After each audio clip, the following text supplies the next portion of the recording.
kjo shtëpia e Klodian Kapitit, të cilën ai e bleu në vitin 2010 me kursimet e mbledhura nga puna në emigrim në rininë e tij. Aso kohe, ai pagoi 30.000 euro, sapo ndërtimet nisën në grop, madje nënshkroi dhe një kontratë notariale, i bindur se më në fund do të kishte një shtëpi të tij, pa e ditur se nuk do të mund ta gëzonte asnjë ditë të vetme. Klodiani, banori i qytetit bregdetar të Durrësit, tregoi për shteg se kontaktoi një ndërtues pallati, të cilit i pagoi shumën prej 30.000 eurosh me shpresën se pas 6 muajsh do të hynte në banesën e re. Në atë kohë unë isha shumë interesuar për shtëpi, se isha krye familjar me 2 fëmijë patjetër.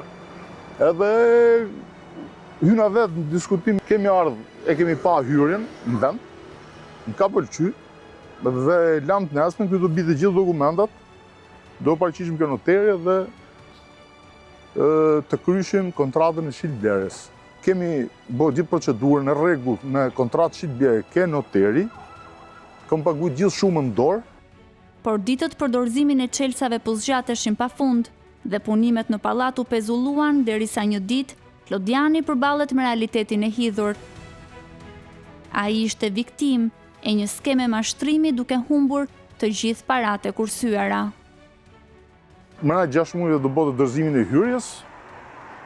Koha u zgjat, nuk po bëshim më punime në hyrje, jo më hyrje, po në gjithë pallatin nuk po bëshim punime. Dhe ky ditë bukur arrestohet për avaze tjera. Pas lajmit për arrestimin e ndërtuesit, në panik, ai u nis me shpejtësi drejt apartamentit të tij, por brenda gjeti të tjerë njerëz. Pak më vonë, ai mësoi se shtëpia e tij u ishte shitur edhe 2 blerësve të tjerë. Ishte një moment shumë i rëndë, më thënë drejtën, ky bie në burg, vike njoftojnë që ke pallati ishte shumë njerëz, por plasëshin njerëzit në përhyrje, dhe vi gjej një familje tjetër mrena, i burri grut më shumë. Mi dherës i gjej mrena, i e kom bleu në këtë blet ti, dhe ishe i sigurt sepse unë kishe kontratë. Shit dherë, edhe thosh kjo punë të sqarohet, nuk do jetë kështu, dhe kjo punë nuk u sqaru ndonjëherë.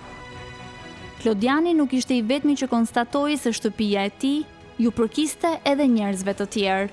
Ai kujton situatën kaotike, ku familjar të ndryshëm përplaseshin mes tyre për shtëpitë që rezultonin me disa pronar të ndryshëm.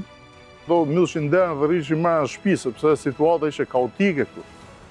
Ka qenë për ditë tona, u përplashin blersa me blersa. Nuk ishte puna vetëm e hyrjes time. Këtu i gjithë pallati është shit, hyrjet janë shit minimumi nga 2 dhe 3 herë. Një hyrje, 3 herë, po aty ka 4 për shembull, kati 4 ose kati 7 është shit 9 herë. Simas një hetimi që ka bë prokuroria rreth gjyqësor Durrës. Apartamenti i Klodian Kapitit dhe i gjithë pallati ishte shitur më shumë se 2 herë nga administratori i kompanisë GNG, Kujtim Klogjeri. Në dokumentet që shteg disponon, shumë qytetarë të tjerë kanë ngritur padi kundër tij, duke fituar çështje gjyqësore. Në vitin 2015, Klogjeri u dënua me 12 vite burg nga gjykata e Durrësit në akuzën e mashtrimit kundrejt disa personave, por ai ende nuk ka vuajtur asnjë ditë burgimi në qeli, pasi ndodhet në arrati. Klodiani nuk është viktima e vetme e skemave të mashtrimit të shitjes së apartamenteve disa herë në vend.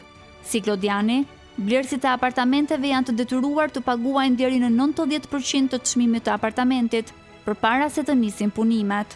Dokumentet e siguruara nga shteg tregojnë se ndërtuesit operojnë me kapital të kufizuar dhe mbledhin fonde nga blerësit, pa ju ofruar këtyre të fundit garanci të mjaftueshme për përfundimin e projekteve, e duke i ekspozuar ato ndaj rrezikut të humbjes së parave.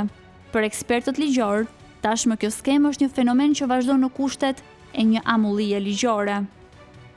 Nuk mundet kurse si një sipërmarrës të mbështetet vetëm në parat që do t'japin klientët e tij dhe të vazhdoj punën sa herë që do të ushqehet nga parat që derdhin blerësit me këstet ndryshme.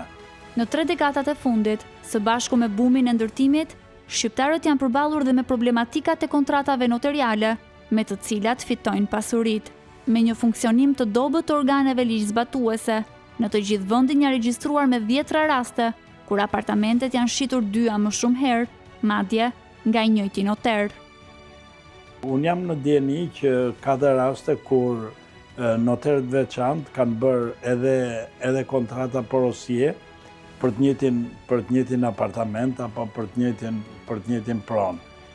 Kjo kategorikisht nuk duhet të ndodhë, sepse bëjmë fjalë gjithmonë kryesisht për këto sipërmarrjet e vonshme, se në sipërmarrjet e mëparshme nuk ka pas asnjë lloj regjistrimi. Janë problematika që duhen parë, që kanë ekzistuar, që ekzistojnë fatkeqësisht, por kurse si nuk duhet të ndodhë që sot, në ditët e sotme, kur janë të gjitha mjetet ligjore të kontrollit, të arrihet që të bëhet një kontratë porosie për të njëjtin pronë 2 herë, 3 herë, sepse kjo do të ishte thjesht një shkelje ligjore nga ana e noterit në hartimin e këtyre kontratave. Eksperti ekonomisë Enrico Cecco thot për shtek se dështimi i përfundimit të projekteve ndërtimore prek jo vetëm qytetarët që kanë investuar për të pasur një pronë të tyre, por efekti vjon zinxhir, duke impaktuar të gjithë ekonominë e vendit. Risku është i lartë. Risku është i lartë jo vetëm në aspektin që kompanitë mund të fillojnë punën edhe pa patur lejen e ndërtimit, mund të fillojnë të hapin gropën, fillojnë të bëjnë njëftime, fillojnë të shesin apartamentet e njerëzit që njohin dhe të afërmit e tyre. Rreziku tjetër është që fillohen punimet edhe ngelen përgjithësi, nuk mbaron objekti. Njëkohë që qytetarët kanë dhënë 80-90% vlerës të apartamentit të tyre. Dhe kompania del kompani e korruptuar. Një problem të cili duhet me pa mirë është që cili është pozicioni i qytetarëve në këtë marrëveshje, në këtë lloj transaksioni. Sepse unë po t'i jap ty parat pa fillu fare ndërtimin. Atëherë unë jam investitor. Unë jam njësoj si ty. Ekspertët fajsojnë boshllëqet ligjore dhe kërkojnë nga shteti të monitorojë situatën e të vinë në ndihmë blerësve.